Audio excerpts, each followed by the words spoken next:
বিরতির পর স্বাগত।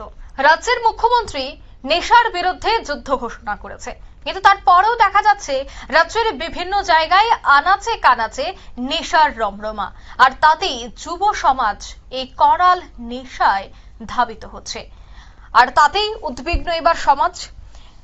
ঠিক তেমনি এবার দেখা গেল এই নেশা নিয়ে এবার সচেতন হয়েছে এলাকাবাসীরাও। ঠিক একই ছবি ধরা পড়লো উদয়পুর মহকুমা গোকুলপুর এলাকা। সেই এলাকায় বেশ কিছু মহিলারা এলাকাকে সুরক্ষিত করে রাখতে নেশার বিরুদ্ধে অভিযান চালাতে থানায় তারা ডেপুটেশন প্রদান করেন। ডেপুটেশন দিলেন উদয়পুর মহকুমা পুলিশ আধিকারিকের নিকট, এবং থানায় বারবার জানিয়েও কোনো লাভ কিছু হয়নি। তাই গোকুলপুর এলাকার মহিলারা আজ সন্ধ্যায় উদয়পুর মহকুমা পুলিশ আধিকারিক নির্মাণ দাসের নিকট এই ডেপুটেশন প্রদান করে তাদের নিকট দাবি জানান যে অতি দ্রুত নেশার সাম্রাজ্যের পতন ঘটাতে হবে। এছাড়া এই নেশা কারবারিদের সঙ্গে জড়িত রয়েছে উদয়পুর রাধাকিশোরপুর থানার কয়েকজন পুলিশ কর্মী।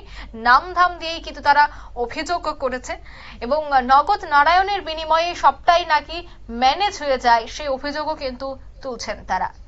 কি বলছেন শোনাচ্ছি।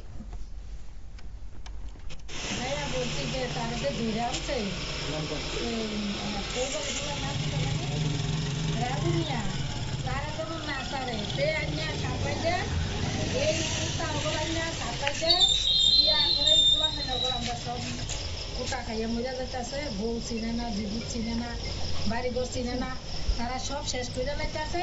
তে হইছে গাছটা, গাছ মানে দূর থেকে আইনা সে বিক্রি করে, তার থেকে নিয়ে নিয়ে আমরা পোলা পাই খাইতে আছে, ব্যস্ত আছে, আমরা সব শেষ করি। রাজু মিয়ার বাড়ি হয়েছে গোকুলপুর,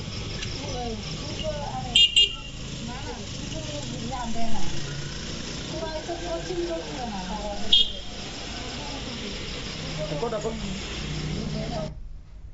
আপনারা শুনলেন তাদের বক্তব্য। নেশা কারবারিদের বিরুদ্ধে কঠোর ব্যবস্থা গ্রহণের দাবি তারা তুলেছে, ডেপুটেশন প্রদান করেছে। অন্যদিকে যাকে গ্রেফতার করা হয়েছে তার বিরুদ্ধেও যেন কঠোর পদক্ষেপ গ্রহণ করা হয়, সে দাবিও কিন্তু উঠেছে।